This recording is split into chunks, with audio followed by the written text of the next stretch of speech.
Welcome to the series of VCAA Math Method 2022 exam papers.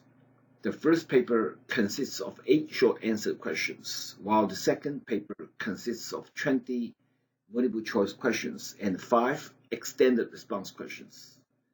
In exam paper 1, students are reminded to present solutions in the space provided clearly and logically. In addition to that, students should also pay attention to mathematical notation and use the names of functions as given in the question. Students should check the graphs are sketched with care and that relevant features are displayed. Particularly, questions with more than 1 mark, appropriate working must be shown.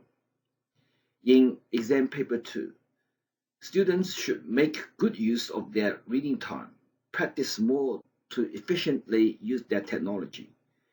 Students also need to read questions again after answering to make sure they are providing answers for all the required parts of the question and provide answers specific to the context of the question. In addition, students should revise basic concepts like distinguishing between the average rate of change of a function and the average value of a function. Welcome to the first part of VCAA Math Method 2022 exam paper series. In this video, we will present exam paper 1, questions 1 to 4. Questions 1 and 2 require basic knowledge and skill in differentiation and anti-differentiation. Product rule, chain rule, and quotient rule, as well as anti-differentiation skills are tested in both questions. In question 3, students need to know under what criteria a system of 2 linear equations have unique solution, infinite solution, and no solution.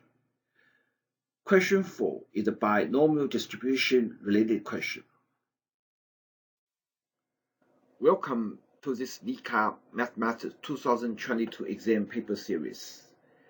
The first exam paper consists of 8 short answer questions, while the second exam paper consists of 20 multiple choice questions plus 5 extended response questions. As for exam 1, we separate 8 short answer questions into 4 videos to explain them in details and hope you will find some help from these videos. As it can be seen, question 1 has 2 parts. Part A is to find the differentiation of y with respect to x, given that y equals 3x times e to the 2x. Part B is to find and simplify the rule of f prime of x, given that f of x equals cosine of x over e to the x. As for part A of this question, we may apply product rule together with chain rule of differentiation to this part. Hence, y prime can be written to the differentiation of 3x with respect to x times e to the 2x plus 3x times the differentiation of e to the 2x with respect to x, which equals 3 times 1 plus 2x, or in parentheses, times e to the 2x after being simplified. As for part B of this question, since f of x equals cosine x over e to the x, its derivative y prime equals the differentiation of cosine of x with respect to x times e to the x plus cosine x times the differentiation of e to the x with respect to x, or over the square of e to the x. Here the quotient rule of differentiation was applied. After being simplified, the rule of f prime of x equals negative of the sum of sine x and cosine x, all over e to the x. Question 2 also has 2 parts, and the first part is to find the rule for the antiderivative of g of x, given that g of x equals 3 over the result of 2x minus 3, and its domain is greater than 3 over 2.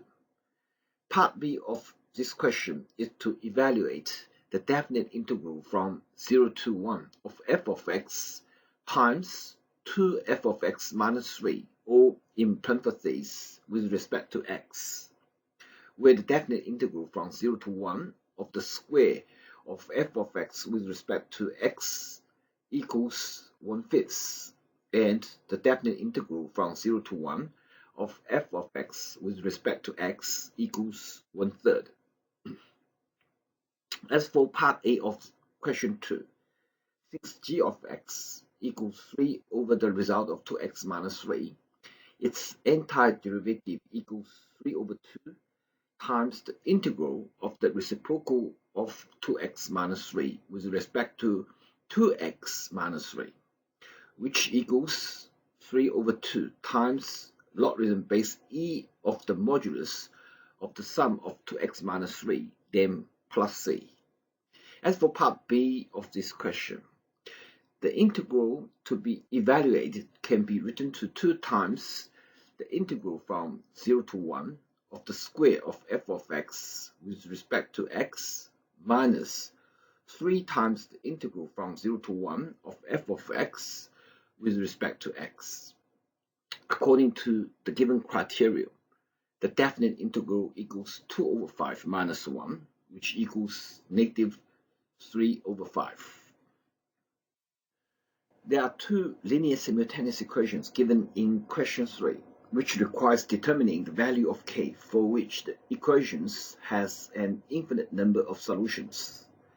Since the system of linear equations has an infinite number of solutions, both equations must be in the position of overlapping each other. Therefore, the ratio of k over 3 equals the ratio of negative 5 to the sum of k plus 8, which also equals the ratio of the sum of 4 plus k to negative 1. Based on that, we have two simultaneous equations that are k squared plus 8k plus 15 equals 0, and negative k equals 3k plus 12.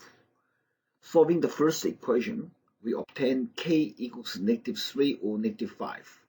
While solving the equation negative k plus 3k plus 12, we obtain k equals negative 3. Hence, when k equals negative 3, the system of both linear equations has infinite number of solutions. Question 4 states that a card is drawn from a deck of red and blue cards. After verifying the color, the card is replaced in the deck. This is performed 4 times. Each card has a probability of 1 over 2 of being red and a probability of 1 over 2 of being blue. The color of any drawn card is independent of the color of any other drawn card. Let x be a random variable describing the number of blue cards drawn from the deck in any order. There are 3 parts in question 4, and part A is to complete the table shown below by giving the probability of each outcome. Part B is to find the probability that exactly 2 of the next 3 cards drawn will be red, given that the first card drawn is blue. In part C, the deck is changed so that the probability of card being red is 2/3, and the probability of a card being blue is 1/3. The question is to find the probability that exactly 2 of the next 3 cards drawn will be red, given that the first card drawn is blue. Now let's come back to part A of question 4. Since this is a binomial distribution related question, and here B represents the probability of drawing a blue card, while R represents the probability of drawing a red card. Since B equals R equals 1 over 2 and N equals 4, so PR of x equals 1 equals 1 over 4. PR of x equals 3 equals 1 over 4, and PR of x equals 4 equals 1 over 16. Accordingly, the complete table is just shown here. As for part B of this question, since the first child is independent and the number of drawn after the first trial is 3. And here b equals r equals 1 over 2.